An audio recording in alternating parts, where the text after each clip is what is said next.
Unexpected मतलब experience था। और सबसे बड़ी बात है कि जो देश के बड़े बड़े नेतागण वहाँ उपस्थित थे और उनकी उपस्थिति में इस तरह की जो हरकत हुई है। और मुझे लगता है कि चलिए उस टाइम जिस तरह से हंगामा को रोकना था रोका गया। मुझे भी कुछ लोगों ने कहा, सजेस्ट किया कि सॉरी बोले, मैंने सॉरी भी बोला हंगामे को रोकने के लिए। जी। लेकिन मुझे लगता है कि अब जो जो नेतागण वहाँ उपस्थित थे उन लोगों को एटलीस्ट सामने आना चाहिए।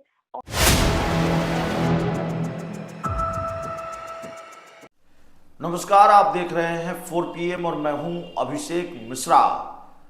गांधी के देश में, जिस देश में गांधी को राष्ट्रपिता माना जाता रहा हो, राष्ट्रपिता की उपाधि मिली हुई है महात्मा गांधी को, और उस देश में गांधी का भजन गाने से किसी गायिका को न सिर्फ माफी मांगनी पड़े बल्कि उनको लगातार धमकियां दी जाए तो जाहिर तौर पर सवाल तो उठेंगे। भारतीय जनता पार्टी की पोल खुल रही है। कार्यक्रम भारतीय जनता पार्टी का था। पटना में स्वर्गीय देश के पूर्व प्रधानमंत्री स्वर्गीय अटल बिहारी वाजपेयी और मदन मोहन मालवीय की जन्म शताब्दी वर्ष पर एक कार्यक्रम आयोजित किया था बीजेपी ने, और उसमें प्रस्तुति के लिए भोजपुरी की सिंगर, माफ कीजिएगा भोजपुरी की गायिका नहीं है बल्कि हिंदी गायिका हैं, बहुत सम्मानित गायिका हैं देवी, और उनको बुलाया गया था प्रस्तुति देने के लिए। देवी का गुनाह बस इतना था, देवी से गलती बस ये हो गई कि उन्होंने राष्ट्रपिता महात्मा गांधी के भजन, बापू के भजन से इस कार्यक्रम की शुरुआत करनी चाहिए। कार्यक्रम की शुरुआत में उन्होंने बापू का भजन गाया, पतित पावन सीताराम, रघुपति राघव राजा राम, पतित पावन सीताराम। देवी को शायद ये पता नहीं होगा कि जिस महफिल की 4 चांद बढ़ाने वो आई हैं, जिस महफिल को गुलजार करने वो आई हैं, या जिस अटल बिहारी वाजपेयी और मदन मोहन मालवीय की जन्म शताब्दी वर्ष पर वो प्रस्तुति देने आई हैं, उस महफिल की भीड़ में कुछ लोग ऐसे भी हैं, या ये महफिल उन लोगों की है जिनको गांधी से दिक्कत है, जिनको रघुपति राघव राजा राम से दिक्कत है। देवी को यह पता नहीं होगा कि माफी मांगनी पड़ेगी, और देवी को यह भी नहीं पता होगा कि फिर धमकी भी मिलेगी। माफी मांगनी पड़ी, धमकी मिली, और तब जाकर मामला शांत हुआ। माफ कीजिएगा, माफी मांगनी पड़ी, उसके बाद यह मामला शांत हुआ, और अब धमकी मिल रही है। जो सिंगर हैं देवी, उनको धमकी दी जा रही है। इसको लेकर बिहार में सियासी बवाल भी खूब रहा है। पशुपति पारस की पार्टी, राजद सुप्रीमो लालू प्रसाद यादव ने भी घेरा है बीजेपी को और हमला बोला है। जेडीयू के मुख्य प्रवक्ता नीरज कुमार ने इसको लेकर हमला बोला और भारतीय जनता पार्टी को उसका घोषणा पत्र याद दिलाया। सिंगर देवी से आज हमारी फोन पर बातचीत हुई है, क्या क्या हुआ और कैसे ये घटनाक्रम हुआ और अब उनके साथ क्या हो रहा है, किस तरह से धमकियां मिल रही हैं, सिलसिलेवार तरीके से सब कुछ बताया है देवी ने। सुनिए वो क्या कह रही हैं।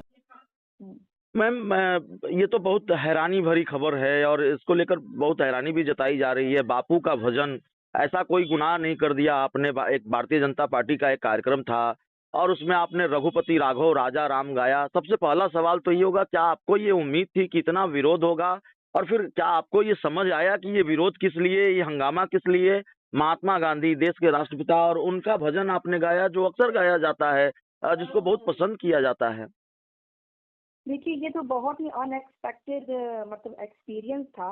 और सबसे बड़ी बात है कि जो देश के बड़े बड़े नेतागण वहाँ उपस्थित थे और उनकी उपस्थिति में इस तरह की जो हरकत हुई है। और मुझे लगता है कि चलिए उस टाइम जिस तरह से हंगामा को रोकना था रोका गया।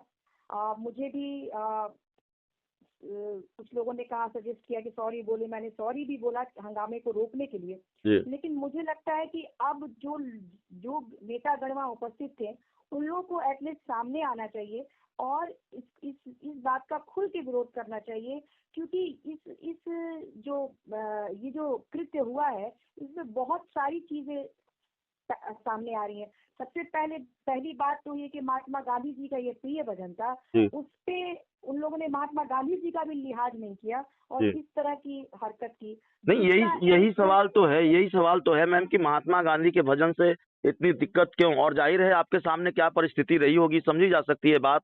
आपको माफी मांगनी पड़ी। भारतीय जनता पार्टी के नेताओं ने आपसे माफी मांगने के लिए कहा, जो बड़े नेता वहां मौजूद थे। और उसके बाद एक तस्वीर और सामने आ रही है, अश्विनी चौबे जो केंद्र सरकार में मंत्री रहे हैं, वो जय श्री राम का नारा लगाते हैं। जी हाँ, एक्चुअली वहाँ पे जो अल्लाह के नाम पर लोगों ने शोर मचाना शुरू किया। लेकिन मुझे ये लगता है कि जो लोग भी वहाँ नेतागण थे, उन लोगों को खोल के इस बात का विरोध करना चाहिए, क्योंकि हमारा जो देश है वो सबके लिए है और इसमें कई तरह की बातें आ रही। एक महिला, जो लोग हिंदू धर्म की बात कर रहे हैं, हिंदू धर्म में महिला को देवी का स्थान दिया जाता है। एक महिला एक अच्छा सा भजन सुना रही है, आप उस महिला का अपमान कर रहे हैं, तो ये तो कई तरह की बातें आ रही है ना इसमें। आप माननीय अटल जी की शताब्दी दिवस मनाई जा रही है, वहाँ पे सभी समुदाय को वो लेके चलते थे। खुद वैसे नेता थे जो हर समुदाय में उनकी लोकप्रियता थी। और तीसरी बात ये है कि अभिव्यक्ति की जो स्वतंत्रता है वो सबके लिए है।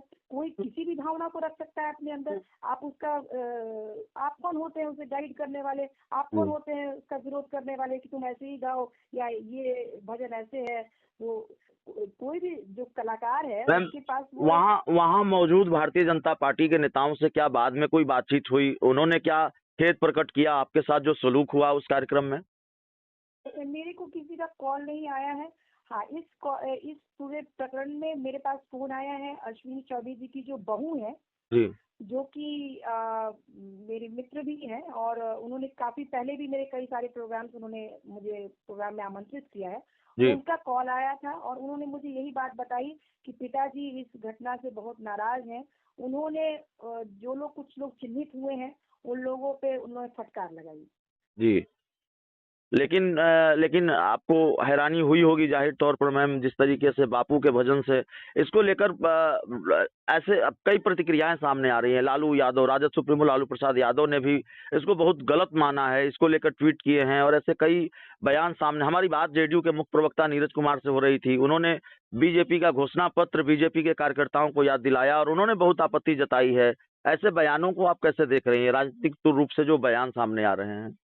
देखिए, राजनीति तो अपनी जगह है, लेकिन जो घटना घटी है वो अपने आप में बहुत गलत घटी है। मैं देखिए, मेरा कोई राजनीति से कोई लेना देना नहीं है, लेकिन ये कहाँ हमारा देश जा रहा है जहाँ पे हम एक भजन नहीं गा सकते हैं, हम अल्लाह का नाम नहीं ले सकते हैं। ये जो देश है वो तो सबके लिए है ना। हिंदू, मुस्लिम, सिख, ईसाई सभी यहाँ रहते हैं। और आपके साथ उस कार्यक्रम में जो हुआ सो हुआ मैम, लेकिन अब तो खबर आ रही है कि आपको धमकी भी दी जा रही है फोन करके, या किसी माध्यम से कहा जा रहा है कि जहां बापू गए वहां आपको पहुंचा देंगे।